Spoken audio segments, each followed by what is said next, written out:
आता बातमी पालेभाज्यांच्या दरासंदर्भात आहे। आवक कमी असल्यामुळे मेथीची भाजी महागली आहे। अवघ्या 3 दिवसांपूर्वी ठोक बाजारामध्ये 3,500 रुपये शेकडा दराने विक्री होत असलेल्या मेथी भाजीचा दर दुपटीने वाढलाय। सध्या मेथी जुडीला शेकडा 7,900 ते 7,305 इतका दर मिळतोय आणि त्यामुळे किरकोळ बाजारात एक जुडी मेथी 80 रुपयांना विक्री होतीये।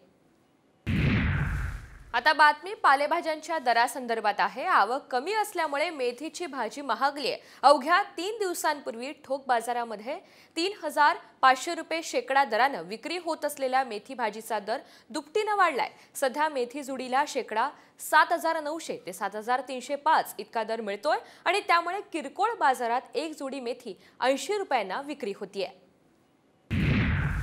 आता बातमी पालेभाज्यांच्या दरासंदर्भात आहे। आवक कमी असल्यामुळे मेथीची भाजी महागली आहे। अवघ्या 3 दिवसांपूर्वी ठोक बाजारामध्ये 3,500 रुपये शेकडा दराने विक्री होत असलेल्या मेथी भाजीचा दर दुपटीने वाढलाय। सध्या मेथी जुडीला शेकडा 7,900 ते 7,305 इतका दर मिळतोय आणि त्यामुळे किरकोळ बाजारात एक जुडी मेथी 80 रुपयांना विक्री होतीये।